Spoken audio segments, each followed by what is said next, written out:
안녕하세요. 2022학년도 고등학교 2학년 물리학 1 해설을 함께하게 된 꽃보다 물리 김유경입니다.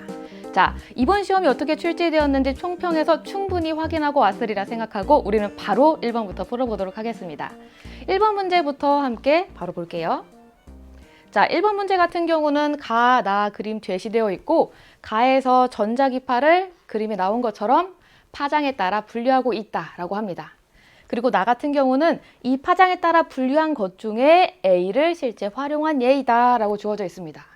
이런 유형이 정말 정형화되어 있고 우리 수능 1번에서도 나왔듯이 반드시 틀리지 않고 꼭 잡고 넘어가야 하는 문항이니까 제대로 한번 보도록 할게요.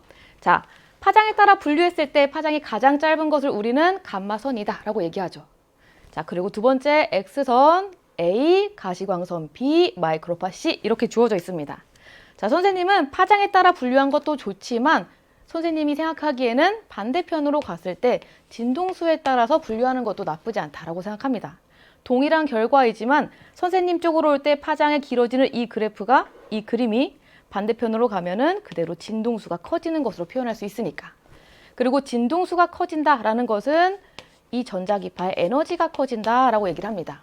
자, 이렇게 놓고 나서 보면은 감마선은 우리에게 암세포를 유발할 만큼 에너지가 큰 전자기파다라고 얘기하고 X선 같은 경우는 우리 몸을 투과할 정도의 에너지가 큰 바로 전자기파, 그리고 이 A 같은 경우는 우리 피부를 그을리는, 선생님을 아주 까무잡잡하게 하는 바로 에너지를 갖고 있는 자외선이다 라고 얘기하고, 그리고 가시광선, 그리고 B는 우리의 체온 정도 나타내는 바로 적외선, 그리고 마이크로파는 뭐다? 전자레인지에 이용되는 것이다 라고 합니다. 그리고 마지막 C 같은 경우는 통신에 사용되는 바로 라디오파 이렇게 쓸 수 있겠죠. 자, 그래서 이 그림을 보는 순간 아, 이것들이 어떤 전자기파이구나를 첫 번째 알아야 되고, 그리고 두 번째 선생님이 지금 하나하나 짚으면서 이야기한 것처럼 각각의 특징 그리고 어디에 사용하는지까지 알아야 되고, 자, 그렇게 한다면 바로 우리가 이 문제를 빠르게 해결할 수 있습니다. 자, 우리가 풀 때는 이렇게까지 생각하면은 시간을 너무 많이 잡아먹히고 1번에서 너무 마이너스겠죠. 그러니까 바로 직관적으로 풀 수 있도록 빨리빨리 해결해 보도록 할게요. 자, 바로 기억부터 보겠습니다. 기억에 A는 자외선이다 라고 주어져 있는데 선생님이 A는 자외선이다 라고 썼으니까 기억은 그대로 정답 체크할 수가 있겠죠. 그리고 니은 B는 체온을 측정하는데 열화상 카메라에 이용된다라고 하는데 아까도 이야기했듯이 체온계에 이용된다라고 얘기를 하고, 그리고 또 열을 나타내는 정도의 에너지만 갖고 있다라고 해서 열선이다라는 이름을 갖고 있는 것이니까 니은도 그대로 정답이다라고 볼 수 있습니다. 자, 그리고 마지막 디귿 함께 한번 읽어보도록 할게요. 진공에서의 속력은 누구? A가 C보다 크다라고 나와 있는데 얘들아 옆에 별표 크게 쳐놔야 돼. 디귿 같은 경우는 광속은 뭐 변한다 이것처럼 언제나 틀린 보기야. 왜? 전자기파가 얘들아 한 글자로 뭐라 그러지? 빛이라 그래. 그 빛을 파장에 따라서 혹은 선생님 얘기한 것처럼 진동수에 따라서 분류를 해놓은 것에 불과해. 빛은 어때야 돼, 진공에서? 항상 속력이 같아야 되니까 A든 B든 뭐 마이크로파든 C든 모두 속력은 같아야 되는 거야. 너 이 광속 불변 충분히 알고 있잖아. 그리고 진공에서 우리가 빛의 동력 C라고 이야기하는 것처럼, 자, 그렇다면 이거는 읽자마자 틀렸다라고 얘기할 수 있겠죠. 자, 그렇게 체크하면은 정답 그대로 3번 있으니까 정답 체크하고 2번 문제 넘어가 보도록 하겠습니다. 2번 문제도 대화 형태로 주어져 있지만 사실은 이 핵 반응에 대해서 기억, 니은, 디귿을 묻고 있는 것과 같은 형태겠죠. 자, 이런 문제도 수능에 그대로 출제되니까 보도록 할게요. 핵 반응식을 본 순간 뭐가 보여, 얘들아? 우라늄이 보여. 우라늄이 아니라도 뭐? 원자 번호가 90이나 될 만큼 아주 큰 원자라는 것이 보여야 됩니다. 자, 이렇게 큰 원자를 더 크게 융합하는 것이 아니라 큰 것은 우리가 쪼개서 원자로 해서 사용하겠죠. 그럼 이 핵 반응식은 뭐라고 얘기할 수 있어? 바로 큰 것을 작은 것들로 나눈 것이니까 바로 핵분열이다 라고 얘기할 수 있습니다. 그럼 학생 A 같은 경우는 핵분열 반응이다 라고 하는 이 말이 맞는 얘기가 되겠죠. 자, 그리고 두 번째, 학생 B 양성자 수는 누구? 이 우라늄 92번이 54번 제논보다 작다라고 되어 있어. 자, 양성자 수 뭐로 비교한다? 선생님 조금 전에 체크했듯이 이 아래에 있는 바로 원자번호로 비교해야 되겠죠. 자, 우라늄 원자번호 그대로 읽은 대로 92번이야. 자, 92 양성자 수. 그리고 제논은 54번이니까 54가 양성자 수. 누가 더 크다? 우라늄이 더 큰 거야. 그럼 우라늄이 작다라고 주어져 있으니까 이거는 크다라고 고쳐야 돼서 바로 학생 B가 오답이다 라고 체크할 수 있겠죠. 자, 마지막 학생 C 보겠습니다. 에너지는 질량 결손에 의해 발생해. 너무 당연한 얘기죠, 얘들아. 자, 이런 빈출되는 정답 보기, 빈출되는 오답 보기를 잘 연습이 되어야 직관적으로 해결할 수 있습니다. 자, 그러면 A와 C가 맞게 체크된, 함께 묶여있는 것이 그대로 3번 정답이 있으니까 이것도 빠르게 체크할 수가 있죠. 자, 그 다음 3번 문제 보도록 할게요. 이 3번 문제 읽으면 뭐라고 나와 있었어? 연료율이 얼마다 라고 나와 있지? 그대로 0.2다 라고 나와 있어. 열효율, 너희 충분히 알고 있는 개념이야. 이거 뭐야? 바로 고열원에서 흡수한 열량 Q1분의 누구? 한일, 여기서 W라고 쓴다면 이 값이 바로 우리 열효율이다 라고 하겠죠. 자, 그러면 한 일의 양은 우리가 어떻게 구하지? 얘들아, 우리 밥을 먹었어. 그러면 일을 하고 배에 남잖아. 동일해. 그것처럼 흡수한 Q1이라는 열량으로 일을 하고 밖으로 내보낸다. 남긴다. 이렇게 생각할 수 있겠죠. 그럼 그대로 한 일의 양은 Q1 Q2 이렇게 써지겠지. 자, 그럼 그대로 위에 열효율 시계 한번 넣어보도록 하겠습니다. Q1분의 어떻게 써진다? Q1 Q2 이렇게 써질 거고, 그럼 이거 그대로 우리 조금 더 보기 쉽게 표현한다면 1 Q1분의 Q2이다 라고 지워지겠죠. 자, 이게 뭐다? 바로 나와 있는 위에 무슨 값? 0.2다 라고 얘기하는 거야. 자, 이렇게 주어져 있는 상황에서 문제에서 구하라는 것은 무엇이다? 바로 Q1분의 Q2를 구해라 라고 얘기를 하니까 어떻게 돼? 1 0.2다 라고 써주면 그대로 0.8이라는 값을 빠르게 또 구할 수가 있죠. 자, 그럼 0.8 몇 번에 있어 얘들아? 그대로 5번에 정답 체크할 수가 있습니다. 자, 여기까지도 우리 어렵지 않게 풀었으니까 우리 자신감 갖고 그대로 4번 역학 문제까지 한번 바로 가보도록 하겠습니다. 자, 역학 문제. 이 내용이 크게 어렵지는 않아 얘들아. 근데 너희들한테 꼭 묻고 싶은 토픽인가 봐. 정말 매년 기억, 니은, 디귿으로 꼭 묻고 있습니다. 바로 뭐에 대한 거냐? 각각의 물체에 작용하는 힘, 그리고 그 힘의 관계. 이것이 작용 반작용인지 혹은 이것이 힘의 평형인지를 구별할 수 있느냐를 묻는 문제가 바로 이 4번입니다. 자, 그럼 문제 주어진 대로 한번 먼저 이야기해 보도록 할게요. 이 A와 B가 실 누구? Q로 연결되어 있다라고 합니다. 그리고 이 A를 위에서 실 P로 잡아당기고 있다라고 하죠. 잡아당겨서 물체는 뭐 한다? 그대로 정지하고 있다라고 얘기하죠. 정지, 무엇을 나타낸다? 바로 각각에 작용하는 알짜임의 크기가 0이다라는 얘기야. 혹은 A, B를 한꺼번에 큰 물체로 봤을 때 그때 두 힘에 작용하는 그 합도, 힘도 0이다라는 얘기야. 무슨 얘기냐? A와 B를 한 물체로 보았을 때 그때 전체에 작용하는 알짜힘도 0이다. 바로 그걸 얘기합니다. 자, 그럼 우리 먼저 눈에 보이는 A부터 한번 얘기해 보도록 할게요. A에 어떤 힘이 있을까 얘들아? 질량 M이 있는 걸 봤을 때 M에 해당하는 중력이 있겠구나. mg 이렇게 쓸 수가 있겠죠. 자, 선생님이 여기 동그란 점을 찍었어. 이게 의미하는 게 무엇이냐? 바로 A에 작용하고 있다란 얘기야. 그리고 힘의 방향은 지면을 향해야 되니까 아래 방향으로 당겨지는 방향으로 지금 작용하고 있다라는 겁니다. 자, 그리고 또 뭐가 있을까? 실에 매달려 있으니까 A야 떨어지지 마 라고 하는 위로 당기는 힘이 있을 거야. 자, 실 두 개 중에 위를 P라고 주어져 있기 때문에 선생님은 그냥 편의상 실 P가 잡아당기는 힘을 그냥 P 이렇게 써보도록 하겠습니다. 자, 이게 끝이 아니야. 밑에 B가 있기 때문에 B와 연결된 실 Q가 다시 아래로 잡아당겨. 자, 그럼 우리 이때 이 장력도 그냥 실 Q에 의한 장력이니까 그대로 Q 이렇게 써보도록 할게요. 이렇게 얘기하고 나서 보니까 이제 A에 작용하는 힘을 다 표시했어.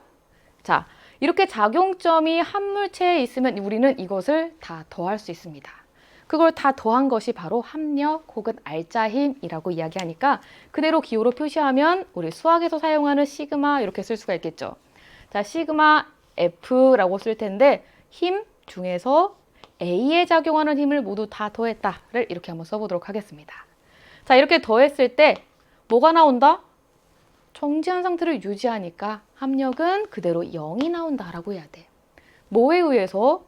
바로 P, Q, 그래서 mg까지 다 더해서 0이 되는 거야. 그런데 얘들아, 잘 봐봐. 이 두 개의 힘은 화살표가 아래로 향하는데 P라는 힘은 화살표가 위로 향해. 그건 뭘 얘기한다? 힘의 방향이 반대이다라는 걸 얘기하니까 힘은 벡터이기 때문에 방향도 우리가 부호로 표시해줘야 된다는 얘기야. 그 말은 P를 그냥 마이너스 이렇게 처리해줘도 되겠죠. 혹은 선생님 저는 위로 향하는 힘을 플러스로 놓고 싶어요 라고 한다면 P는 P에서 Q-mg를 한 것이 0이다 이렇게 표시해도 됩니다.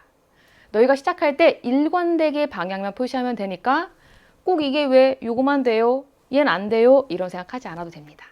자, 어차피 아무 상관없는 이유는 뭐다? 앞에 알짜힘을 모두 더한 것이 0이라고 주어졌기 때문입니다. 자, 이렇게 놓고 이제 문제에서 주어진 조건 빨리 생각해봐. 자, 이 P라는 값이 뭐라고 주어졌었지? 그대로 3mg라고 주어졌었어. 자, 그러면 결과적으로 3mg라는 힘은 뭐가 된다? Q 플러스 mg가 될 거고 Q라는 이 아래에 있는 실이 잡아당긴 힘은 뭐다? 그대로 2mg라고 쓸 수가 있겠죠. 자, 이 Q, 바로 실 Q가 아래로 당기는 힘이야. 얘들아, 장력의 특징은 근데 뭐야? 어디서든 작용하는 힘의 크기가 다 같아야 돼. 무엇을 얘기하냐? 선생님이 지금 A를 Q가 당기는 이 아래로 향하는 힘을 Q라고 썼지만 이 Q가 P가 떨어지지 않도록 위로 당기는 힘도 그대로 Q란 얘기야. Q가 장력이기 때문에. 그러면 그대로 이 Q가 조금 전에 구한 것처럼 2mg라고 쓸 수 있을 거고 그리고 A에서 한 것처럼 B에도 작용하는 모든 힘을 구해본다면 B의 질량도 충분히 구할 수가 있겠죠. 자, 그러면 B에 작용하는 힘 한번 표시해 보도록 할게요.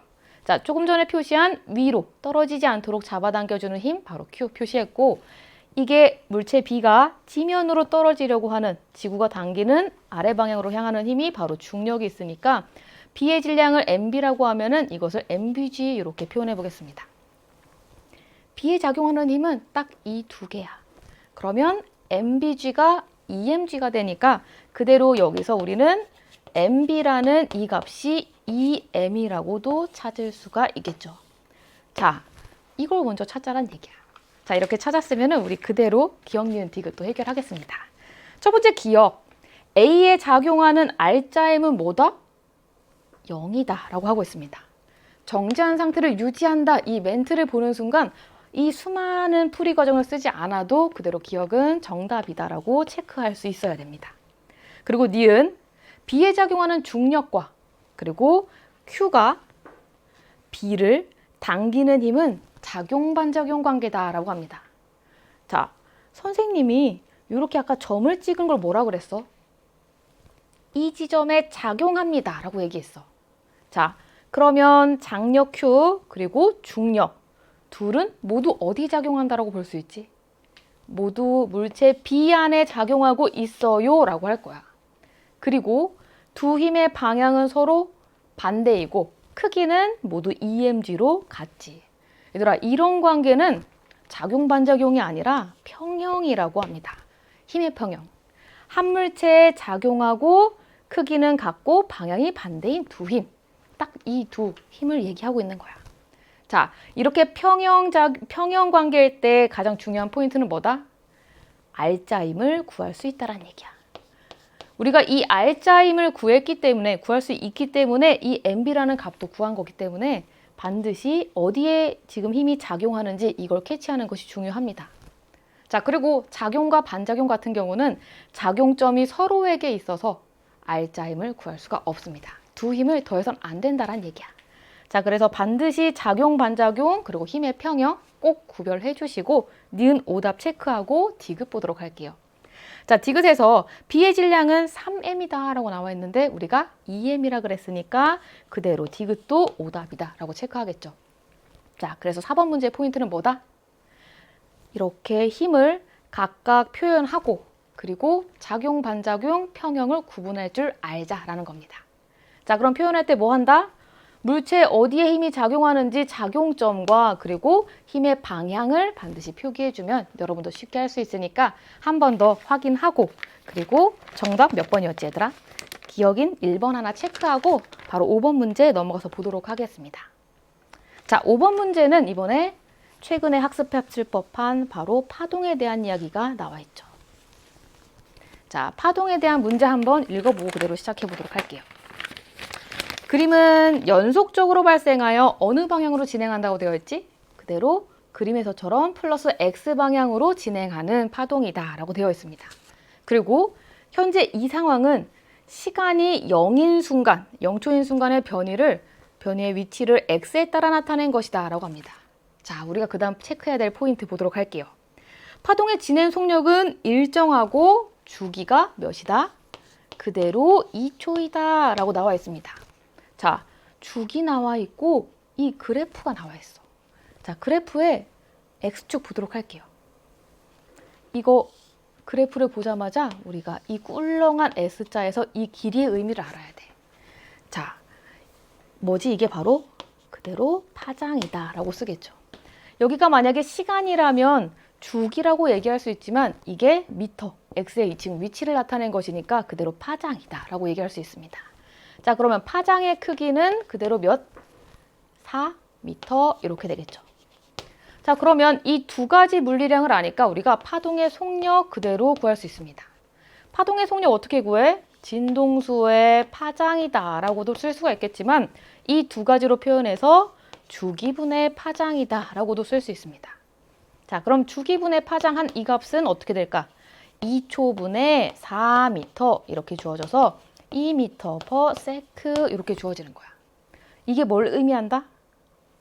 1초에 2m씩 파동이 전파된다는 얘기야. 자, 그러면 선생님이 1초 뒤에 이 파동의 모양을 한번 대략적으로 그려보도록 할게요. 자, 이 위치가 그대로 옆으로 이렇게 2m 이동한 것처럼 나와 있겠지. 시간이 1초일 때. 자, 그리고 또 시간이 2초일 때는 한 번 더 2m 이동한 것처럼 그림에서 나타날 거야. 자, 선생님이 왜 이렇게 표현을 했냐? 이렇게 이동을 해요 라고 하면은 너희들이 조금 헷갈려 하는 거야. 그래서 선생님은 무슨 생각을 하냐? 그대로 이 그래프를 평행 이동시키면 된다라고 생각하면 됩니다. 자, 그러면 문제에서 무엇을 원하고 있느냐? 바로 이 변이가 마이너스 1이라는 이 변이가 9초에서 처음 나올 때가 시간이 언제야? 라고 묻고 있어요. 자, 그러면 어떻게? 바로 이게 이 지점까지 쭉 갈 때까지 평행 이동할 때까지 걸린 시간을 체크하면 되겠죠. 자, 요만큼 이동하면 지금 몇 미터 이동한 거야? 2m 이동한 거지. 속력이 2m/s니까 이 지점이 여기 왔을 때 평행 이동 요만큼 했을 때가 이게 1초란 얘기야.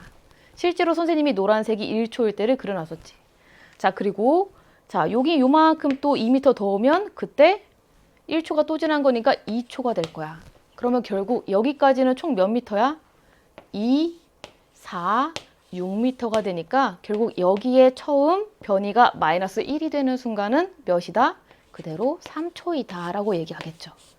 자, 이때 시간을 지금 문제에서 그대로 t0이다 라고 얘기하는 거야. 그리고 t0를 구해라 라고 했으니까 정답은 2번에 있는 3초이다 라고 쓸 수가 있죠.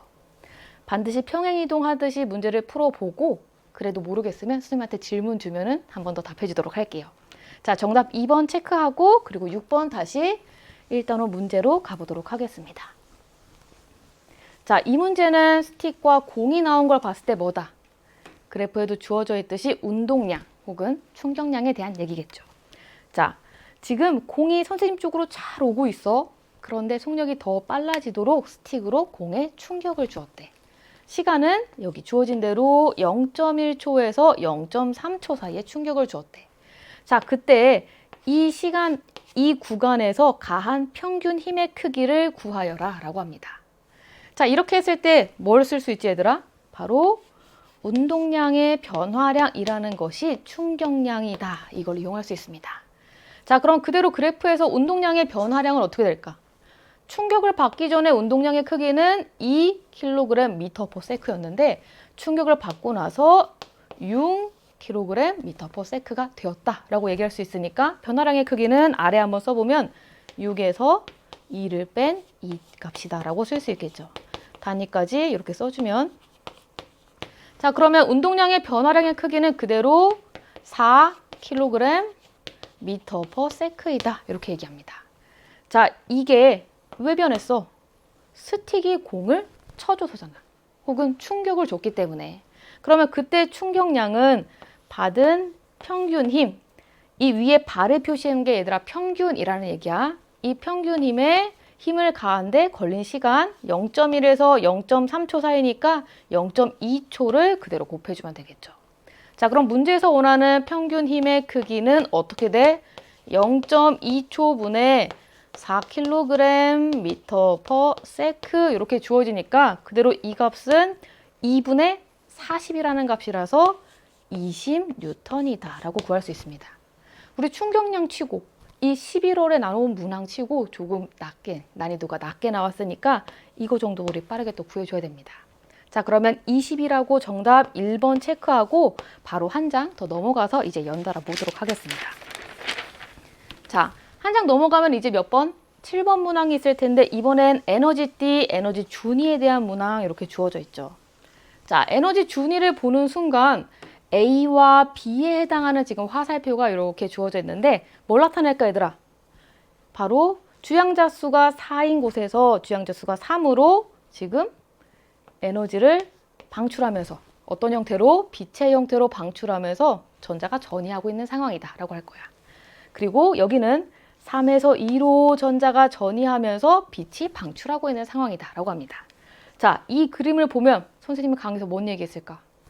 화살표의 길이가 갖는 의미를 생각하자라고 했습니다. 화살표의 길이가 나타내는 게 뭐다? 바로 에너지의 크기야. 여기서는 지금 방출하는 에너지의 크기. 자, 그러면은 에너지의 크기는 누가 더 크다? B가 더 크다. 직관적으로 보아도 화살표의 길이가 B가 더 길기 때문에. 자, 그리고 에너지라는 것은 우리가 플랑크 상수의 진동수의 곱이다라고 얘기하니까 결국에 방출된 빛의 진동수도 B가 A보다 크다라고 얘기하겠죠. 자, 이게 첫 번째 가에 대한 얘기야, 얘들아. 자, 여기서 하나 더 얘기해 볼까? 그럼 진동수와 파장은 서로 반비례하는 관계니까 파장은 누가 더 크다라고 얘기하겠지? B가 작고 A가 더 크다. 이렇게까지도 얘기할 수 있겠죠. 자, 이렇게 찾고 바로 이제 나의 그림 보도록 하겠습니다.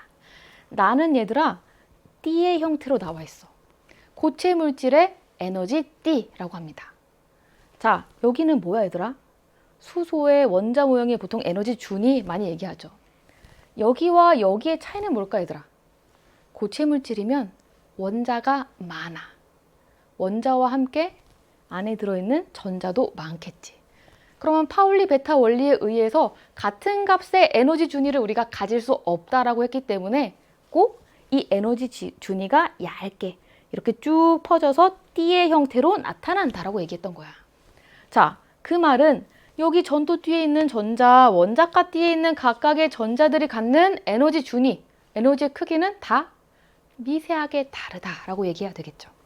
그래서 넓게 영역으로 나타난다라고 했으니까.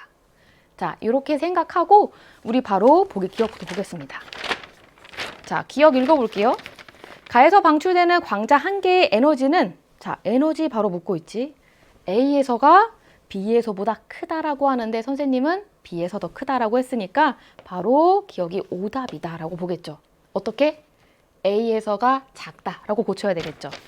자, 그리고 니은 나에서 원자과 D에 있는 전자의 에너지 준위는 모두 같다라고 했는데 조금 전에 얘기했듯이 다 다르기 때문에 넓은 영역으로 나타났다라고 해서 니은도 오답이라고 체크할 수 있습니다. 마지막 디귿 보겠습니다. 가에서 A에서 방출되는 빛의 진동수는 나에서 방출되는 빛의 진동수의 최소값보다 작다라고 하는데 이거는 맞으니까 그대로 정답 디귿 동그라미 칠 수 있겠죠. 자, 그러면 정답 2번 디귿 체크하고 이제 다시 또 8번에서 역학 한 번 더 보도록 하겠습니다. 자, 8번에서 자동차가 운동을 하고 있는 상황이다 라고 주어져 있고 첫 번째 줄에 중요한 힌트 있습니다. PQR에 가는 동안 무슨 운동한다고 되어 있어 얘들아? 등가속도 운동한다라고 되어 있지. 자, 등가속도 운동 뭐지? 가속도의 크기가 일정한 운동이다 라고 합니다. 자, 그러면 선생님이 지금 속도와 시간에 대한 그래프를 그렸을 때 그래프의 기울기에 해당하는 것이 가속도이기 때문에 이 값이 일정한 운동이다 라고 얘기할 거야. 자, 가장 처음 P를 지날 때 선생님 편의상 시간이 0일 때라고 얘기한다면 선생님이 이런 그래프에 나타냈을 때 바로 시간이 0일 때 속도가 4V다 라고 얘기할 수 있겠죠. 그리고 시간이 지나니까 속력이 3V로 줄어들고 시간이 지나니까 속력이 V로 감소하였다 라고 얘기할 거야. 자, 여기까지 찾았지? 자, 그리고 선생님이 이 Q를 지날 때 시간을 T0 이렇게 표시해 보도록 할게요. 그럼 얘들아, 0에서 T0 사이에 시간 T0 동안 속력이 얼마만큼 감소했다? 바로 여기 V만큼 감소했다. 이렇게 얘기할 수 있겠죠. 자, 여기에서 그 다음에 3V에서 2V를 넘어 여기 V를 한번 보도록 할게요. 자, 속력이 V 두 번 감소해야 되니까 이 V가 될 때까지 걸린 시간은 몇이 돼야 돼? T0일 때 V만큼 감속해야 되는데 지금 임의의 시간 동안 2V만큼 속력이 감소했으니까 이때 걸린 시간은 그대로 2T0가 돼야 돼. 자, 그래서 결과적으로 지금 V를 지날 때의 시간을 3T0이다 이렇게 쓸 수가 있겠죠. 자, 이렇게 표기하고 났을 때 T0에서 바로 3T0까지 가는데 이동한 거리가 이 그림에서 L이다 라고 주어진 거야. 자, 이 그래프 보면 이제 조금 더 문제 쉽게 해결할 수 있습니다. 우리 이 L을 한번 시간 T와 V로 표현을 해보자. 어떻게 표현이 될까? 이 사다리꼴을 한번 생각해 보도록 할게요. 자, 여기서 선생님이 얘를 뚝 여기 높이를 반을 잘라서 여기 갖다 붙인다라고 해보자. 그러면 그냥 사각형의 면적을 구한 것과 같다라고 얘기하겠죠. 그러면 결국 자, 여기 중간값이다라고 얘기할 수 있으니까 V 플러스 3V 나누기 2에 그대로 2T0이다 이렇게 쓸 수 있는 거야. 선생님이 이 그림으로 얘기를 했지만 사실 이거는 우리 등가속도일 때 많이 쓰는 평균 속도식이야. 자, 그리고 밑에 이제 정리를 한번 해보면 2분의 4V가 되니까 결국 4V T0라고 주어질 거고 V의 T0라는 값은 4분의 1L 이렇게 쓸 수 있습니다. 자, 이제 이 관계를 이용해서 바로 옆에 이 큰 사각형의 면적을 한번 구해보도록 할게요. 자, 큰 사각형의 면적 그대로 여기가 L, P에서 Q까지의 거리 이렇게 주어진다면 이거 어떻게 될까? 2분의 4V 플러스 3V 여기에 시간 T0를 곱한 값이다. 이렇게 되겠죠. 자, 그러면 2분의 4V 플러스 3V니까 7V의 T0라고 주어질 거고 V의 T0라는 값은 아까 4분의 1L이라고 해서 2분의 7 곱하기 4분의 1L 해서 결국 우리가 문제에서 찾고 있는 PQ 사이의 거리는 8분의 7L이다 라고 쓸 수 있습니다. 자, 여기서 뭘 본다? 바로 평균 속도를 등가 속도에서 잘 이용한다라는 것. 그리고 눈에 직관적으로 보이지 않을 땐 선생님처럼 그래프로 표현해 보자라는 것이 포인트였습니다. 자, 그러면 정답 그대로 8분의 7, 4번에 있으니까 정답 체크하고 그리고 이제 9번 문제 또 보도록 하겠습니다. 자, 9번 문제는 이번에 운동량, 충격량 그대로 나와 있는 상황이니까 그림 보면서 바로 얘기해 보도록 할게요. 자, 물체 A가 속력 V로 선생님 쪽으로 다가오고 있는 상황, 그리고 물체 B는 A 쪽으로, 선생님과 반대쪽으로 점점 속력 V로 운동하고 있는 상황이야. 둘 다 일정한 속력으로. 자, 그러면 물체가 운동을 하고 있으니까 운동량이라는 물리량을 갖습니다. 그럴 때 그 운동량이라는 걸 잠깐 생각해 보면 운동량은 우리가 위에 이렇게 화살표로 표시를 해서 나타내지. 이 의미는 뭐야, 얘들아? 운동을 하고 있는 크기와 운동을 하고 있는 방향을 모두 갖고 있는 물리량이다. 결국 벡터를 나타낸다는 얘기야. 자, 그럼 우리가 물리학에서 방향은 뭘로 나타내? 플러스 마이너스로 표기하겠죠. 선생님이 만약에 이 A, 선생님 쪽으로 오는 걸 플러스라고 표기한다면 이 B, 선생님과 멀어지는 방향으로 운동하는 이 B의 운동 방향이 마이너스니까 A의 운동량이 뭐 플러스 PA라면 여기는 마이너스 PB 이런 식으로 표현된다는 얘기야. 자, 이렇게 표현된다라고 했을 때 각각 A와 B의 충돌 전후의 운동량을 지금 주어지고 있습니다. 그 크기를. 그럼 표기한 대로 A를 플러스 B를 마이너스 이렇게 줄 수가 있겠죠. 그럼 B를 잠깐 생각해 보면 B가 열심히 선생님과 멀어지는 방향으로 가는데 반대편에서 A가 선생님 쪽으로 충격을 준대. 그랬더니 운동량의 크기가 커졌대. 이 말은 뭘 나타낼까? 값이 커진 거지 방향이 같진 않다는 얘기야. 그 말은 부호가 바뀌어야 된다는 얘기겠지. 그러면 B의 입장에서 봤을 때 운동량의 변화량의 크기는 몇이다? 마이너스 2P에서 플러스 3P가 되었으니까 플러스 5P가 돼야 돼. 그러면 이 A가 아니지, 이 B가 받은 B의 증가한 이 운동량은 다 어디서 왔다? A에서 와야 돼. 그러면 A는 운동량이 마이너스 5P만큼 감소해야 되겠죠. 자, 그러면 플러스 4P에서 마이너스 5P 된 이 기억의 결과값은 뭐가 된다? 그대로 마이너스 P가 돼야 되니까 그 크기만 나타내면은 그대로 P이다 라고 쓸 수가 있습니다. 자, 이렇게 찾았으니까 이제 바로 기억부터 보도록 하겠습니다. 자, 기억. 충돌 후 B의 속력은 2분의 3V다 라고 하는데 충돌 후 B의 속력을 V'이라고 해서 한번 나타내 보도록 할게요. 자, 기억. 자, 원래 2P라는 운동량을 갖고 있었지, 얘들아, 크기가. 그때 B의 질량 MB, B의 속력 V라고 얘기를 해보자. 이게 충돌 후 크기가 3P라는 운동량이 되었대. 그래도 질량은 MB라고 쓸 거고, 그리고 아까 전에 얘기했듯이 V'이 나중에 속력이라고 하겠죠. 자, 이 관계를 표현하기 위해서 그대로 분수를 취해 보도록 할게요. 자, 이렇게 취하면 위아래로 P 약분되고 그리고 MB가 약분되겠지.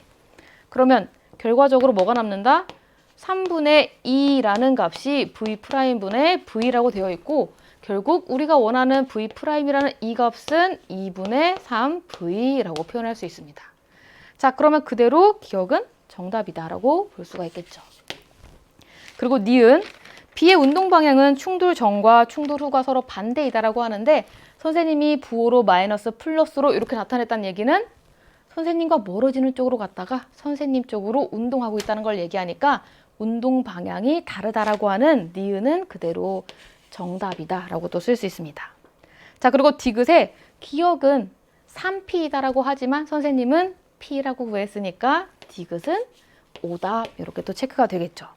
자, 그러면 기억과 니은만 정답 있는 이번에 3번 또 정답 체크하고 이제 10번 문제 보도록 하겠습니다. 자, 10번 문제 같은 경우는 실험의 형태로 제시된 지금 다이오드에 대한 문제입니다. 자, 문제를 쭉 읽지 않아도 우리가 물리를 많이 좋아한다. 내가 물리가 너무 좋아서 선택했다라고 한다면 이 그림만으로 바로 A, B가 어느 다이오드인지 알 거야. 왜? 우리는 긴 것을 항상 플러스에 연결해요 라고 실험할 때 얘기했고 짧은 것을 마이너스에 연결해요 라고 얘기했으니까. 자, 실제로 그렇게 연결한 가에서 불이 켜진다 라고 합니다. 불이 켜진다? 이거 무슨 전압이다 라고 얘기하는 거지? 그대로 순방향 전압이다 라고 얘기하는 거야. 자, 그리고 나 같은 경우는 반대로 연결했을 때 불이 켜지지 않는다 라고 합니다. 이거 무슨?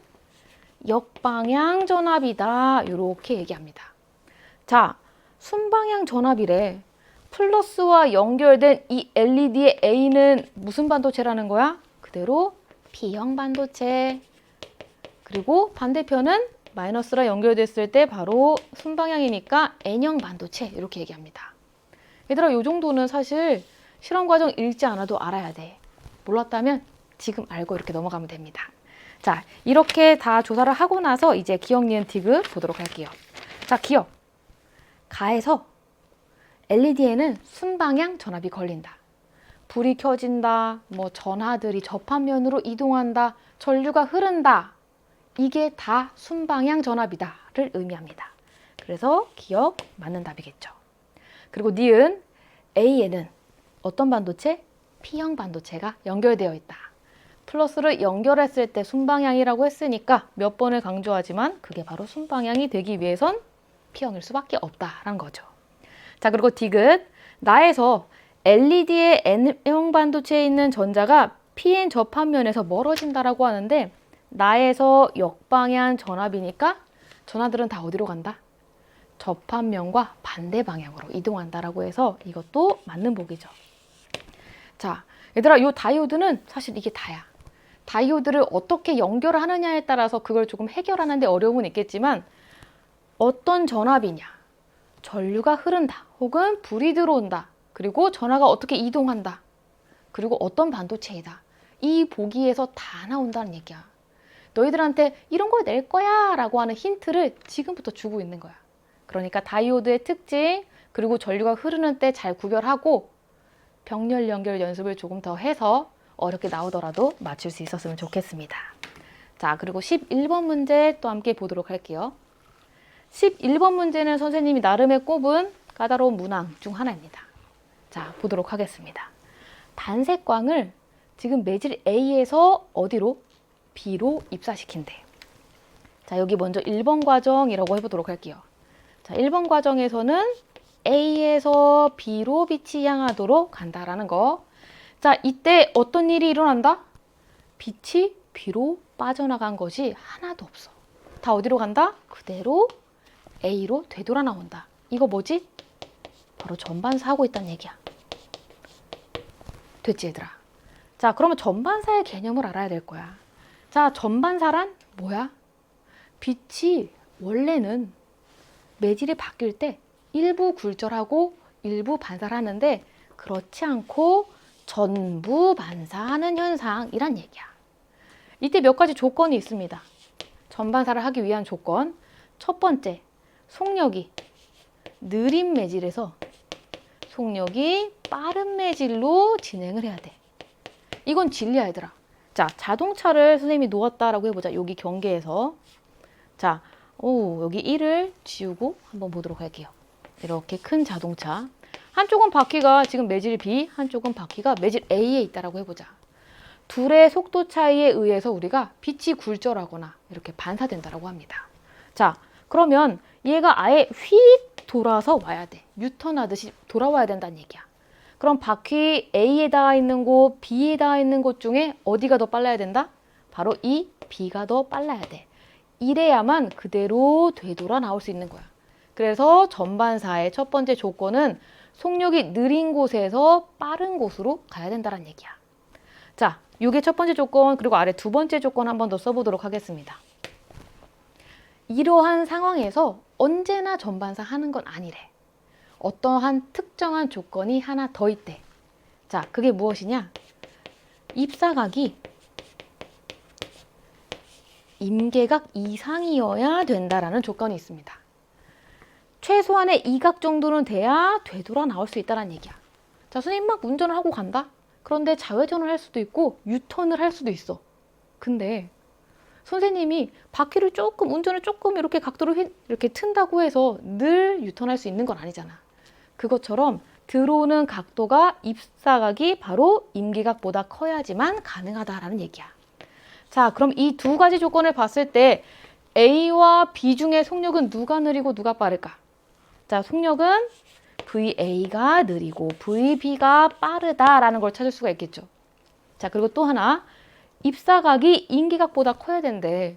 그러면 우리 세타 C를 임계각이라고 얘기하는데 A와 B 사이의 임계각이라고 해보자.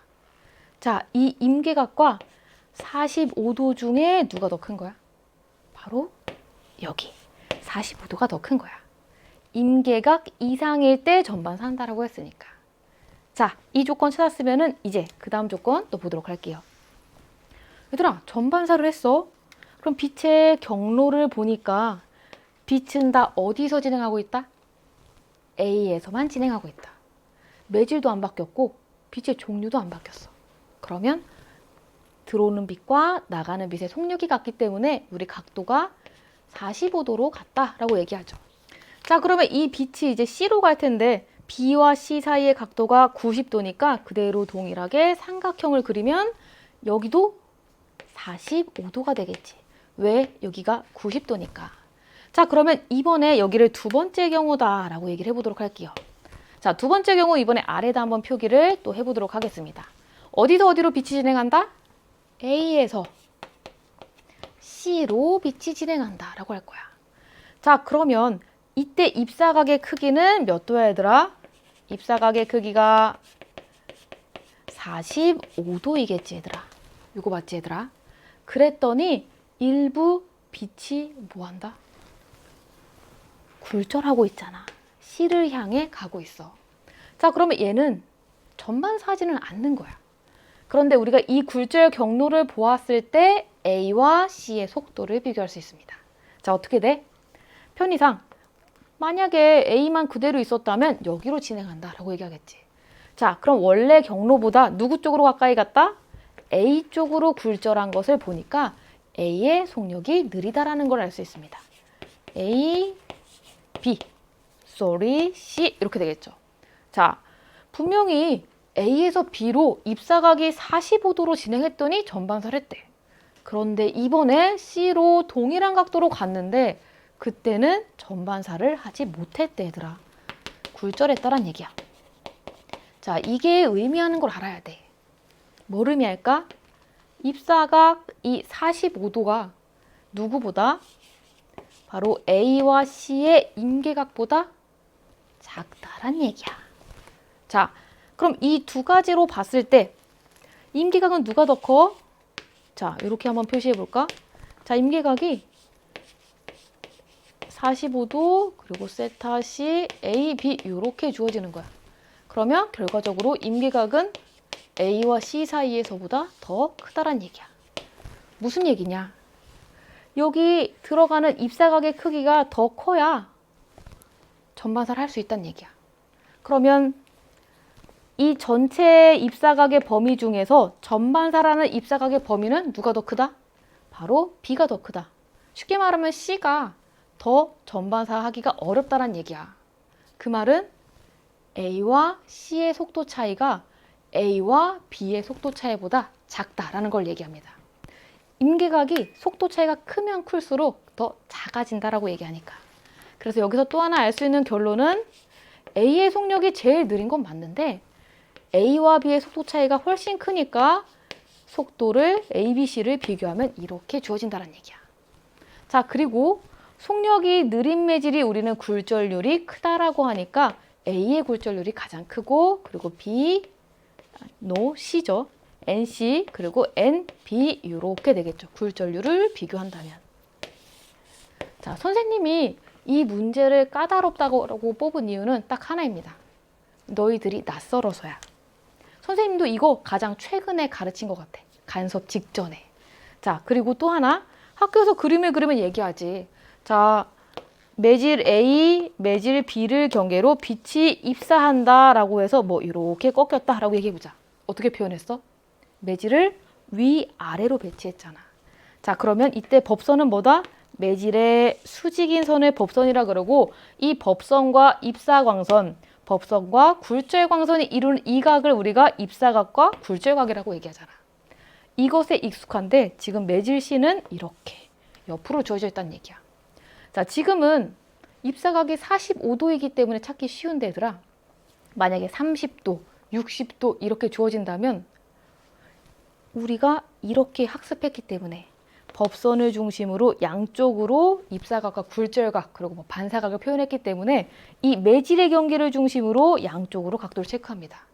그런 실수를 하지 말라고 까다로운 문항이라고 뽑았으니까 그것까지 잘 체크해주면 참 좋을 것 같습니다. 자, 자, 그러면 이제 많은 정보들을 캐봤으니까 그대로 기억부터 보도록 할게요. 자, 기억. 자, 바로 나와 있다. 기억의 A와 B 사이의 인계각은 45도보다 뭐하다? 선생님 뭐라고 써놨지? 45도보다 작다라고 써놨지. 그런데 기억에는 크다라고 나왔으니까 그대로 오답 체크할 수가 있겠죠. 그리고 니은 단색광의 속력은 속력 요거 비교해보지. A에서가 C에서보다 작다라고 얘기합니다. 자, 이거는 그대로 맞는 표현이다 라고 보겠죠. 자, 마지막 디귿 굴절률은 B가 C보다 작다라고 하는데 이것도 그대로 맞는 표현이니까 디귿까지 정답이다 라고 체크할 수 있습니다. 그럼 그대로 정답 4번에 체크하고 넘어갈 수 있겠죠. 자, 이번 장 풀면서 아마 이게 가장 그대로 까다롭지 않았나 생각하니까 꼭 한번 11번 더 보고 그 다음 장 넘어가서 12번 특수상대성 이론 보도록 하겠습니다. 자, 12번 바로 보도록 할게요, 선생님은. 자, 광원과 관찰자는 지금 정지한 상황이야. 자, 이렇게 주어져 있는 상황에서 A, B는 광속에 가깝게 아주 빠르게 움직인대. 자, 아주 빠르게 움직이니까 우리 어떤 걸 느낄 수 있지? 길이가 짧아져 보여. 길이 수축이라고 합니다. 그리고 두 번째, 시간도 팽창했다고 느껴. 무슨 말이냐? 타인의 다른 좌표계에 혹은 다른 이 우주선 안의 시간이 나보다 느리게 간다라고 생각하는 거야. 그 원인은 다 뭐다? 광속에 가깝게 아주 빠르게 움직인다란 얘기야. 그럼 여기서 캐치할 게 A와 B의 운동 방향도 다르지만 속력이 다르기 때문에 길이 수축 그리고 시간 팽창 이러한 것들이 다르게 나타난다는 얘기야. 자, 그럼 누가 더 크게 나타날까? 원인인 속력이 빠른 A가 길이 수축 그리고 시간 팽창이 더 크게 일어난다라고 볼 수가 있겠죠. 누가 봤을 때? 관찰자가 봤을 때. 기준이 여기를 봤을 때. 자, 그 상황에서 관측한 내용을 한번 보재. 자, 첫 번째 보도록 할게요. 우주선의 X축과 나란한 방향의 길이는 A와 B가 서로 같다라고 합니다. 길이 수축은 지금 주어진 것처럼 바로 이 운동 방향과 나란한 방향으로만 일어나. 그런데 수축된 결과가 같대. A가 훨씬 많이 짧아졌는데. 그럼 원래 길이, 고유 길이는 누가 더 긴 거야? 우리 고유 길이 각각 LA, LB라고 했을 때 누가 긴 거지? 바로 A가 긴 거지. 많이 눌렀는데 같다라고 했으니까. 자, 이게 첫 번째. 그리고 두 번째, 광원에서 방출된 빛은 P와 Q에 동시에 도달한다. 누가 봤을 때? 관찰자가 봤을 때. 그럼 얘들아, 관찰자와 광원은 같은 좌표계에 있어. 그런데 둘이 동시에 도착한다라고 하니까 둘의 길이가 원래 같다란 얘기야. 자, 이렇게 놓고 이제 바로 보겠습니다. 기억부터. 자, 기억. 관찰자의 관성계에서 A의 시간이 B의 시간보다 느리게 간다라고 합니다. 느리게 간다. 이 말이 바로 시간이 더 많이 팽창했다는 얘기야. 자, 그렇다면 A의 시간이 느리게 가는 게 맞겠지. 시간 팽창이 더 크다라고 했으니까 기억이 정답이죠. 그리고 니은 우주선의 X축과 나란한 방향의 고유 길이는 A가 B보다 길다라고 하니까 위에 쓰여졌으니까 그대로 정답이라고 체크할 수 있습니다. 마지막 디귿 B의 관성계에서 라고 묻고 있어. 광원에서 방출된 빛은 Q보다 P에 먼저 돌아간다 라고 합니다. 자, B가 봤을 때 B가 선생님과 멀어지는 쪽으로 가지만 느끼지 못해. 그럼 뭘 느껴? 빛이 방출되고 난 이후에 바로 P와 Q가 이동했구나 이렇게 느끼는 거야. 이렇게 이동해 있다고. 그러면 광원에서 방출되고 바로 P가 가까이 왔네. P에 먼저 도달한다 라고 볼 수가 있겠죠. 그래서 디귿도 그대로 정답 체크해서 그대로 12번 정답은 5번 이렇게 또 빠르게 볼 수 있습니다. 자, 그리고 13번 문제 바로 보도록 하겠습니다. 아마 가장 최근에 학습했을 법한 간섭이라는 개념인데 아주 단순하게 나왔으니까 그대로 문제 읽으면서 보도록 할게요. 자, 선생님 바로 읽어보도록 하겠습니다. 두 파동이 중첩되어 기억이 변하는 현상을 간섭이라고 한다라고 합니다. 자, 여기 구상선수라는 게 있어서 간섭을 일으키는 파동을 만든다 얘들아. 그런데 파동이 선박이 진행할 때 발생하는 파동과 여기가 마루인데 얘는 뒤집혀서 골로 나타난대. 마루와 골은 위치도 꼭대기 가장 아래로 반대지만 상태도 반대야 얘들아. 상태가 어떻게 반대냐? 마루. 가장 위기 때문에 더 이상 올라갈 곳이 없어. 얘는 그럼 어떻게 된다? 시간이 지나면 내려온다란 얘기야. 그리고 골, 더 이상 내려갈 수 없는 골짜기를 의미하니까 시간이 지나면 올라갈 거야. 이렇게 운동 상태도 서로 반대인 지점을 위상이 반대인 지점이라고 합니다. 이렇게 위상이 반대인 지점이 만나면 진폭이 어떻게 될까? 간섭해서 작아져. 우리는 이게 서로 상쇄해서 작아진다라고 해서 이런 간섭을 상쇄 간섭이라고 합니다. 자, 이와 반대되는 개념으로 위상이 같은 마루는 마루끼리, 골은 골끼리 만났을 때 진폭이 커질 때가 있어. 그걸 우리는 보강 간섭이라고 얘기할 거야. 자, 상쇄 간섭이나 보강 간섭이나 어쨌든 간섭은 간섭이야 얘들아. 간섭해서 뭐가 변한다? 그대로 계속 진폭이 변한다라고 얘기하고 있어. 자, 진폭이 작아지는, 진폭이 커지는 현상에 불과하다는 얘기야. 그럼 기억이 변하는 현상이다라고 하는 여기가 바로 진폭이다. 이렇게 쓸 수가 있죠. 자, 그리고 또 읽어보겠습니다. 선박 아래 홍 모양 구조물인 구상선수는 파동의 어떤 간섭? 우리는 이 배가 흔들리지 않았으면 좋겠어. 그러면 파도가 위아래로 심하게 안 치면 좋겠어. 진폭이 작아지면 좋겠다는 얘기야. 그럼 상쇄 간섭이어야 되니까 그대로 니은 이렇게 되겠죠. 자, 그래서 그 예로 선박이 파도로부터 받는 저항을 줄이는 역할을 한다라고 되어 있죠. 자, 마지막 읽어볼게요. 선박이 진행할 때 발생하는 파도와 그리고 구상선수에 의해 발생하는 파도는 아까 파도의 위상이 서로 어떻다? 마지막 디귿 아래 써주면 반대이어야 한다라고 계속 얘기하고 있지 얘들아. 반대 위상으로 중첩되어 진폭이 감소한다라고 하니까 기억 진폭, 니은 상쇄, 디귿 반대라고 주어진 것이 그대로 4번 있으니까 4번 정답도 체크하시면 됩니다. 자, 이 간섭 그리고 앞에 나왔던 전반사가 어렵게 낼 수 있으면 어렵게 출제할 수 있는 파트입니다. 바로 파동에서.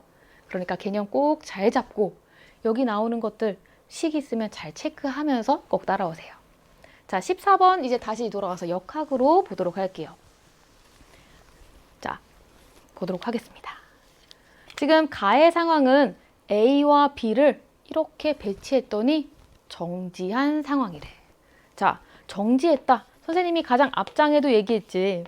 모든 힘을 다 더했을 때 그때 가에서 작용하는 힘이라고 이렇게 표시해 보도록 할게요. 정지했다면 이게 0이란 얘기야. 그럼 왜 0인지 살펴봐야 돼. 선생님은 편의상 이 빗면 아래로 향하는 가속도를 대문자 A 이렇게 써보도록 할게요. 그럼 얘들아, 이 물체 A가 밑으로 내려가려는 힘은 뭐가 돼야 돼? 질량 4ma 이렇게 주어져 있겠지. 그런데 위에서 실로 붙잡고 있다란 얘기야. 자, 그리고 그 실은 누구? 다시 이 B를 위로 당기고 있어. 자, 그리고 얘는 아래로 중력이 작용해서 이렇게 mg라는 힘을 갖고 있겠지. 자, 이걸 그대로 한번 아래다 펴서 그려보도록 할게요. 자, 여기 A, 여기 B. 자, 이렇게 보았을 때 빗면 내려가려는 방향으로 4ma 그리고 B도 내려가려는 이 방향으로 실과 반대 방향으로 mg라는 힘이 있겠지. 그럼 A와 B의 전체를 합쳤을 때 양쪽으로 당기는 힘의 크기는 4ma와 mg로 이렇게 나타나 있는데 그때 두 힘을 더하면 0이래.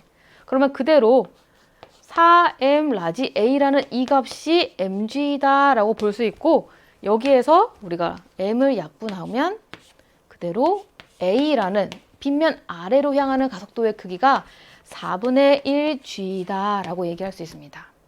자, 이 4분의 1g면은 g는 같은 빗면이라면 다 4분의 1g라고 나타난다는 얘기야. 그럼 나에서도 빗면 아래로 향하는 가속도의 크기가 4분의 1g다 이렇게 표현되겠죠. 자, 그럼 이제 다시 나로 와서 한번 각각의 힘 또 써보도록 할게요. B에 빗면 아래로 작용하는 힘이 m의 4분의 1G 이렇게 있을 거야. 자, 그리고 얘가 아래로 작용하지만 실질적으로 위로 끌려가도록 하는 실의 힘이 있을 거고, 이 실은 반대편에 A에 의해서 이렇게 올라가게 되어 있을 거고, 그리고 A가 이 밑으로 질량 4m의 중력 가속도 G로 당기고 있다라고 얘기할 수 있습니다. 그러면 여기도 그대로 한번 동일하게 써보면 나에서 작용하는 모든 힘의 크기는 몇이라고 쓸 수 있을까, 얘들아? 일단 총 질량 A와 B를 합한 값이니까 그대로 5m이 되겠지. A, B가 함께 움직이니까. 그리고 이때 가속도는 스몰 a라고 문제에 주어져 있습니다. 자, 이 힘은 옆에다 쓰도록 할게요. 움직이는 방향으로, 이 가속도가 있는 방향으로 4mg라는 힘이 있고, 그리고 B가 반대 방향으로 미끄러지려고 하는 4분의 1mg라는 힘에 의해서 만들어진 거야. 그러면 그대로 이 둘 힘을 지금 빼주면 어떻게 돼?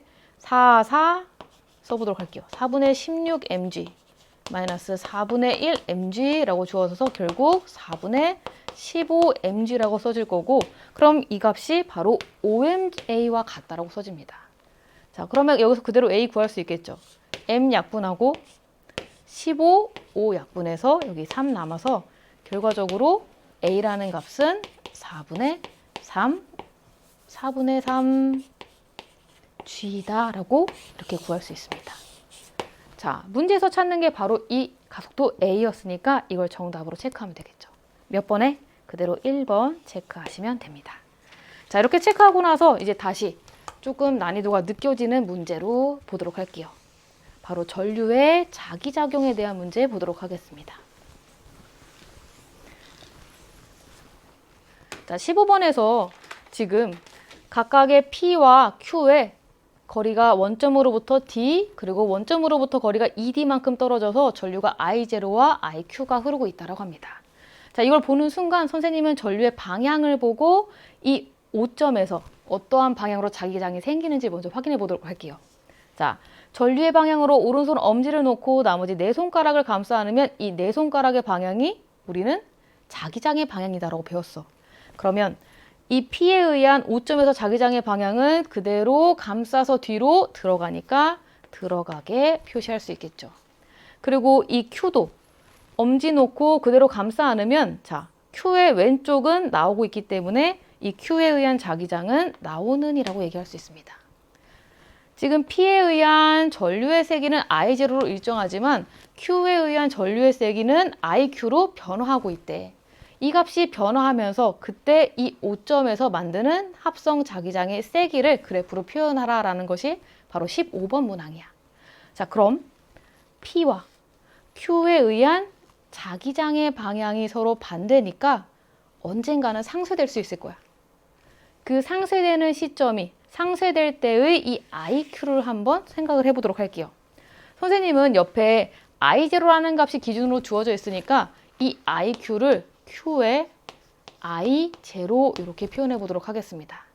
자, 그리고 문제에서 전류가 I0일 때, 그리고 거리가 D만큼 떨어져 있을 때, 이때 자기장의 세기를 B0라고 주었다는 힌트도 갖고 와야 돼. 자, 이거를 한번 수식으로 옆에 써보도록 할게요. B0를 우리가 배운 대로 쓴다면 어떻게 될까? 상수의 거리 D분의 I0 이렇게 쓸 수가 있겠죠. 그러면 선생님은 이 IQ도 한번 O에서 만드는 자기장의 세기를 표현하고 싶어. 바로 BQ라고 써서, 자, 이건 어떻게 돼? K의 거리가 ED고 그리고 전류의 세기니까 QI0 이렇게 쓸 수가 있겠죠. 그럼 이것은 K의 D분의 I0 여기에 몇? 2분의 Q를 곱한 값이다 라고 되겠지. 그럼 이 말은 뭐야? 위에서 이 K의 D분의 I0라는 값이 바로 B0라고 얘기를 했으니까 결국 2분의 Q의 B0이다 라고 될 거야. 그럼 이제 다 됐다, 얘들아. O점에서 합성된 자기장을 생각을 해보자. P에 의한 자기장 B0, 그리고 Q에 의한 자기장 2분의 Q의 B0 이렇게 쓸 수가 있겠죠. 그리고 그 둘의 방향은 반대인데 선생님은 편의상 앞에 있는 P에 의한 자기장을 플러스라고 표현해 보도록 할게요. 그럼 반대 방향은 마이너스니까 이렇게 표현될 거고 결국 B0에 1-2분의 Q라는 값이 되겠지. 이게 바로 이 Q에 흐르는 전류의 세기에 의한 자기장이 되는 거야. 자, 이거 생각하고 그대로 정답으로 체크할 수 있는 거 찾아보도록 할게요. 자, 1번과 2번은 일단 얘들아 안 돼. 왜? 전류의 세기가 아까 선생님 뭐라고 써줬지? Q의 전류의 세기를 QI0라고 썼었잖아. 그리고 아까 옆에 있는 이 합성된 자기장의 세기가 B0의 1-2분의 Q 이렇게 주어졌었어. 그럼 Q라는 값이 커질수록 이 Q에 흐르는 전류의 세기가 세질수록 어떻게 돼야 돼? 합성된 자기장의 총 값은 작아져야 되는 거야. 그런데 지금 1번과 2번 같은 경우는 계속 세진대. 그럼 결과적으로 1, 2번은 불가능하다라는 걸 찾겠죠.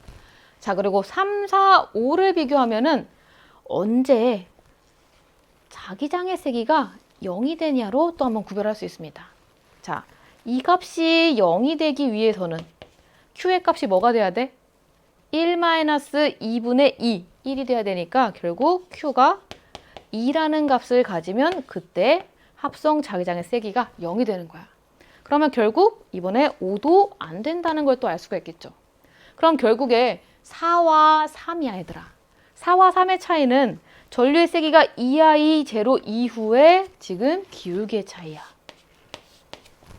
얘들아 이 식을 보면은 상수값이 2보다 작을 때, 상수값이 2보다 클 때의 기울기 차이가 있어야 돼? 없어야 돼? 기울기 차이가 없어야 돼. 그래서 정답은 사실 그대로 4번입니다. 무슨 말이냐? 이 지금 합성 자기장의 세기를 그대로 식으로 표현한다면 원래 이렇게 아래로 쭉 내려갈 거야. 그리고 마이너스의 의미는 무엇이다?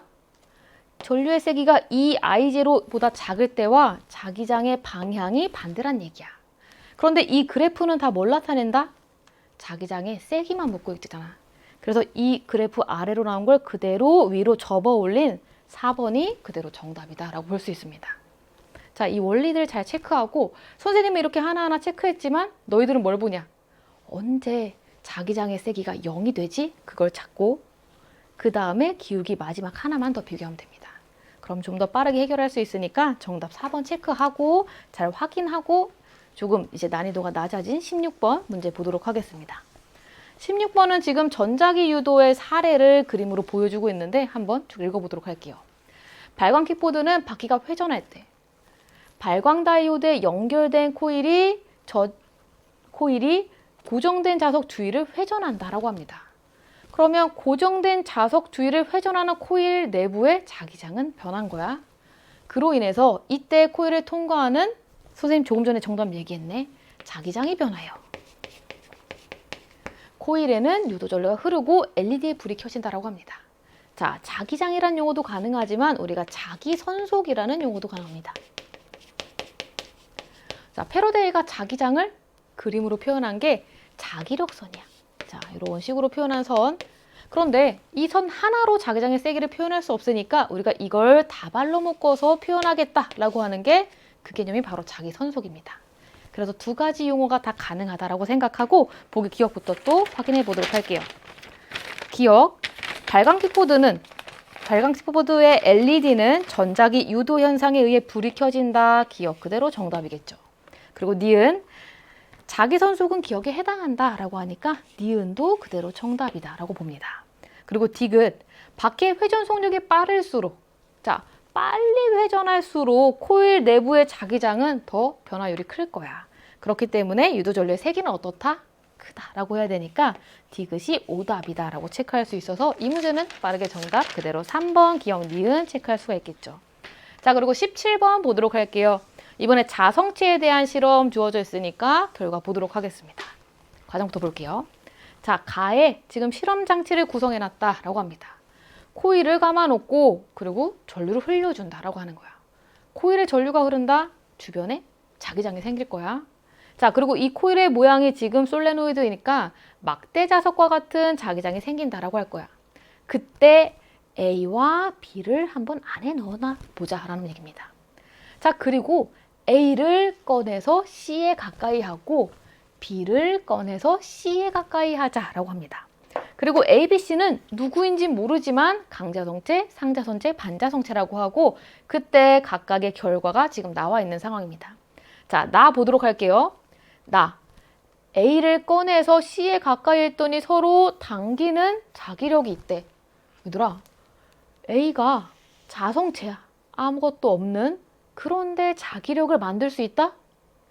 외부 자기장이 제거되어도 자기장을 유지하는 이 자화된 상태를 유지하는 이 A는 뭐다? 그대로 강자성체라고 볼 수 있는 거야. 자, 그러면 강자성체와 당기는 자기력이 작용한다라고 하니까 이 C 서로 당겨야 되는 상자성체가 되겠죠. 자, 그럼 자연스럽게 B는 반자성체가 될 거야. 자, 외부의 자기장이 없어졌어. 그 즉시 반자성체는 자기화된 이 성질을 잃어야 돼. 본래 자신으로 돌아오는 거야. 자성 역할을 못한다란 얘기야. 그럼 자성 역할을 못하는데 옆에 상자성체가 있어도 아무 일이 없겠지. 그래서 기억은 자기력이 작용하지 않는다. 이렇게 찾을 수가 있습니다. 자, 그대로 그럼 보기 기억부터 보도록 하겠습니다. 기억. A는 외부 자기장과 같은 방향으로 자기화된다. 그게 바로 강자성체니까 기억은 맞겠죠. 자, 상자성체인 C도 외부 자기장과 같은 방향으로 자기화가 되고 반자성체의 B는 반대 방향으로 자기화된다라고 합니다. 자, 그리고 니은 B는 반자성체다. 아니지, 상자성체다라고 하니까 지금 선생님 반자성체라고 했으니까 니은은 오답이다라고 하겠죠.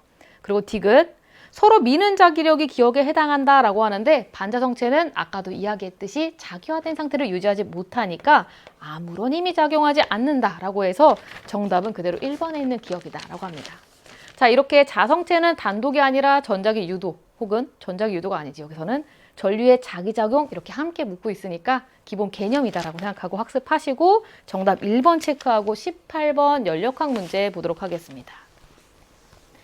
자, 가에서 단열된 이 안에 실린더 안에 움직일 수 있는 판 그리고 여기 고정된 금속판으로 같은 부피의 기체 A, B, C를 놓았다라고 합니다.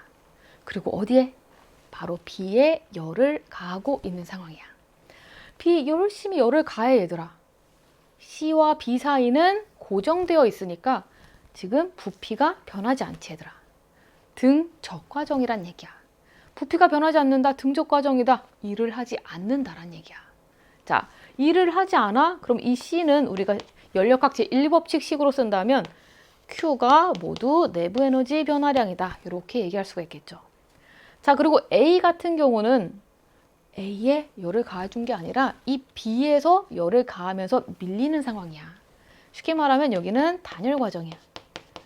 그러면 가해준 열량이 없는데 내부 에너지는 변하고 그리고 일을 한다라고 얘기를 하겠죠. 근데 A가 얘들아 일을 하니? 밖에서 압축을 하고 있으니까 실제 A는 일을 받고 있어. 자, 그럼 받은 일의 양은 누구랑 같아? 바로 B가 한 일의 양과 같겠지. 자, 이렇게까지 생각하시고 바로 보기 기억부터 보겠습니다. 자, 기억에 A는 뭐 한다? 온도가 증가한다라고 했어. 바로 이 식 보도록 할게요. 내부 에너지의 변화량은 받은 일의 크기와 같아야 돼. 받았다라는 의미로 마이너스 표시하고 있으니까 이 값은 그대로 플러스의 값이 될 거고 내부 에너지가 증가하고 있으니까 온도는 증가한다라고 하는 이 기억은 그대로 정답이다라고 보시죠. 그리고 니은 자, C의 압력은 증가한다 이렇게 얘기할 거야. 어떻게 돼야 돼? C의 온도도 증가하고 압력도 증가한다라고 하니까 이것도 그대로 맞는 얘기겠지. 자, 그리고 디귿 A의 내부 에너지 변화량은 B가 한 1과 같아야 돼. 자, 여기에서 이 A가 받은 일의 양은 B가 한 일의 양과 같겠지. 왜? 같은 부피만큼 같은 압력으로 이동했으니까. 그러면 둘의 값은 당연히 같을 거고 합해서 0이 되어야 되니까. 자, 그리고 이 둘의 값은 같다라고 했으니까 결국 A의 내부 에너지 변화량은 B의 한 일의 양과 같다라고 해서 디귿도 그대로 정답이다라고 봅니다. 자, 그럼 정답 그대로 5번에 있는 기억, 니은, 디귿 보고 19번 문제 보도록 하겠습니다. 자, 19번 문제 역시 어렵게 느낄 수 있는 점전화와 관련된 문제니까 차근차근 보도록 할게요. 자, 첫 번째 그린 가와 같이 점전화 ABC가 X축상에 고정되어 있다라고 하고, 좋은 힌트 있지? B에 작용하는 전기력의 크기가 0이다라고 합니다. 막 B를 똑같이 밀어주거나 B를 똑같이 당긴다란 얘기야.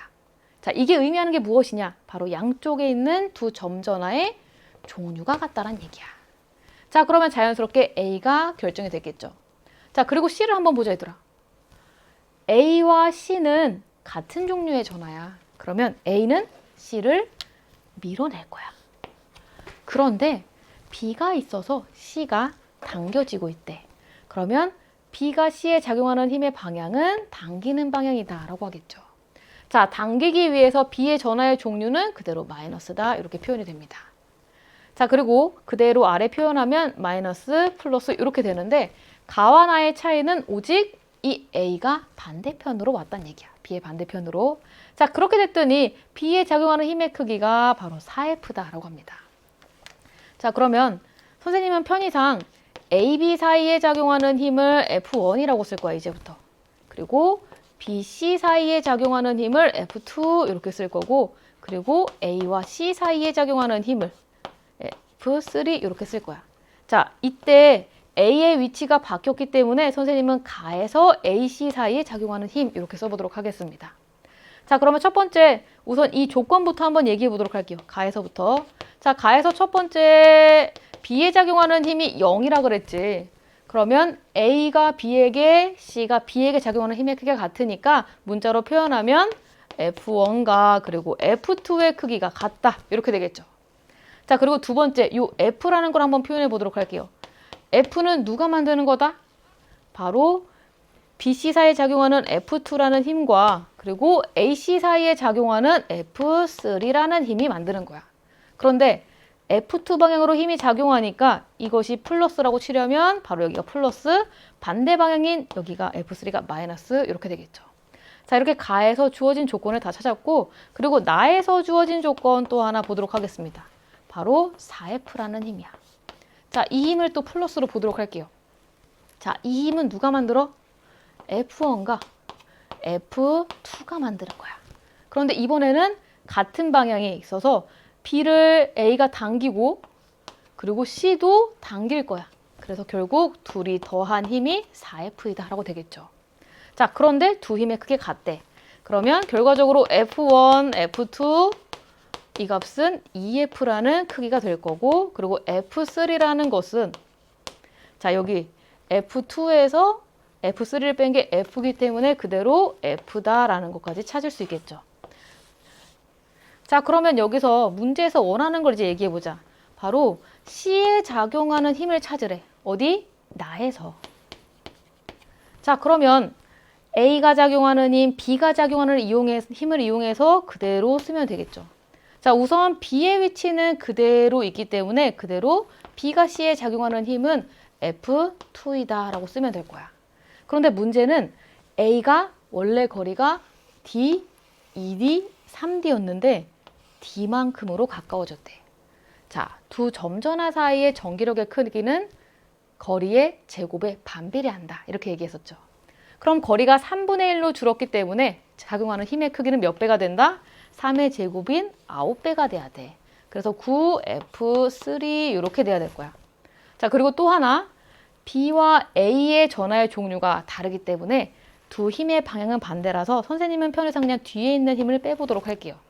자, 그대로 이제 F2, F3를 여기 대입하면 되니까 해보면 F2, 2F 마이너스 9의 F3인 F를 빼주면 이게 바로 뭐다? 여기 C에 작용하는 힘이 되겠죠. 자, 마이너스 7F라고 써지고 우리 문제에서는 크기를 구하는 것이니까 그대로 정답은 7F 체크하면 되겠죠. 자, 7F가 몇 번에? 1번에 있으니까 정답 체크하고, 자, 여기서 볼 거 한번 보고 가도록 하겠습니다. 각각의 작용하는 힘을 설정한다라는 것, 그리고 여기에 작용하는 합력이 0이라는 것을 이용해서 A의 전하의 종류, 그리고 여기에 작용하는 이 힘을 이용해서 B의 전하의 종류를 찾는다라는 것. 자, 이런 식으로 문제를 해결하면 되고, 만약에 얘들아, 내가 전기력을 잘 배웠어, 내가 쿨롱 법칙을 잘 알고 있어 라는 생각으로 전하를 구하면 시간이 부족합니다. 그래서 반드시 요거 이렇게 기호로 처리하는 거 잘 기억하시고 그 다음 문제 이제 마지막 풀어보도록 하겠습니다. 바로 역학적 에너지 보존 보도록 할게요. 선생님 학교 학생들은 용수 처리 나오면 너무 어렵대. 그래서 많이 힘들어 하더라고. 이 문제는 다행히 크게는 어렵지 않으니까 보도록 할게요. 자, 지금 용수 처리 얼마인지 모르지만 늘어나 있대.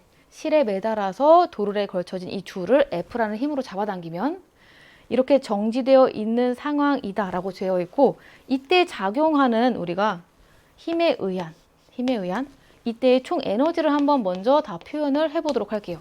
어떤 에너지가 있지? 바로 이 지면으로부터, 수평면으로부터 높이가 ED만큼 올라가 있으니까 바로 높이 ED에 해당하는 중력 포텐셜 에너지가 있겠죠. 그리고 여기에 바로 탄성 포텐셜 에너지가 있다라고 써야 되겠지. 그리고 정지했으니까 운동 에너지의 크기는 0이고, 그럼 이때 늘어나 있는 이 길이를 선생님은 편의상 소문자 X 이렇게 써보도록 할게요. 자, 그리고 나의 그림은 이 F라는 힘을 제거했더니 압축되었대. 원래 길이보다 얼마만큼인지 모르지만 라지 X만큼 압축되었다라고 얘기를 해보자. 자, 그때 순간 정지했으니까 이때도 동일하게 에너지를 한번 써보도록 하겠습니다. 자, 중력 포텐셜 에너지 그대로 mgd, 그리고 여기에 탄성 포텐셜 에너지가 있다라고 해야 되는데, 문제 가장 마지막에 가의 탄성 포텐셜 에너지가 나의 탄성 포텐셜 에너지가 몇 배이다라고 나와 있어. 자, 나의 탄성 포텐셜 에너지가 가의 9배이다 라고 주어져 있습니다. 자, 이 두 가지씩 이렇게 쓸 수가 있겠죠. 자, 그리고 여기에 뭐 공기 마찰 이런 거 모두 무시한다라고 하면은 가에서 나로 가는 이 상황에서 역학적 에너지는 보존될 거야. 그럼 이 둘의 값은 그대로 같다 이렇게 쓰겠죠. 그러면 그대로 mgd라는 값이 그대로 8EP 이렇게 쓸 수가 있죠. 그리고 EP라는 값은 8분의 1 mgd 이렇게도 쓸 수 있을 거야. 자, 그러면 이게 원래 위치 여기 왔을 때도 역학적 에너지는 몇이야? 바로 이 나와 같은 값이어야 돼. 그러면 mgd에 8분의 9 mgd를 더한 값이 바로 이 지점에서 원래 길이에서 바로 역학적 에너지다라고 쓰겠죠. 자, 이 값이 어떻게 된다? 8분의 17 mgd 이렇게 써질 거야. 자, 여기까지 찾았지 얘들아.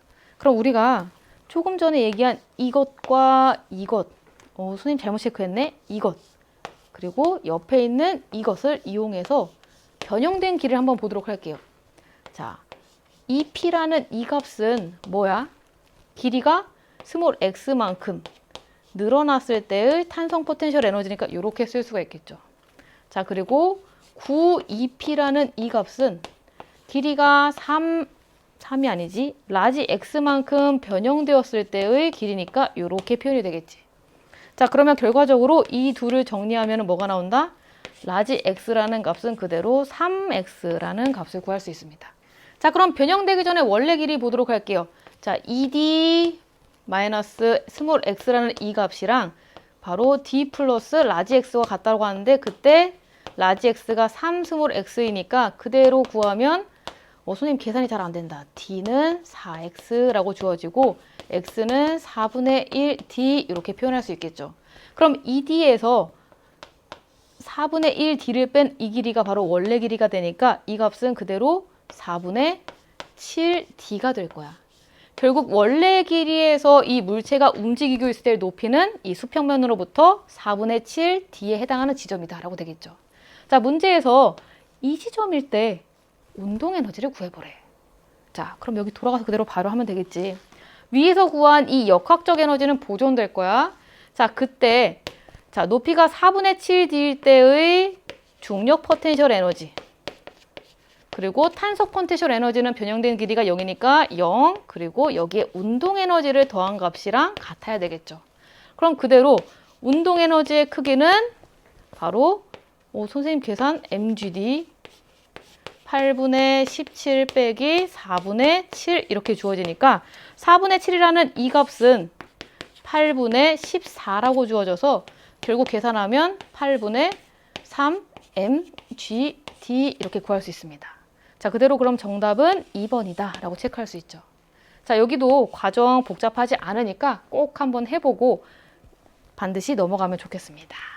자, 이렇게 해서 우리가 끝까지 문제를 쭉 풀어봤는데 어려운 것도 있고 어렵지 않은 것도 있고 빨리 해결한 것도 있었죠. 자, 그런데 가장 중요한 거는 뭐야? 너희가 잘 기초를 다져놔야 문제를 더 빠르고 정확하게 풀 수 있다는 얘기야. 그래서 우리가 함께 공부를 해야 되겠죠. 뭐로? 바로 아래 나오는 개념 완성으로. 선생님 개념 완성해서 수강호기에 잘 이제 문제 질문하면 댓글 달아주니까 함께 소통하면서 공부하면 좋을 것 같아요. 자, 그러면 개념 완성에서 만나도록 할게요. 고생 많으셨습니다.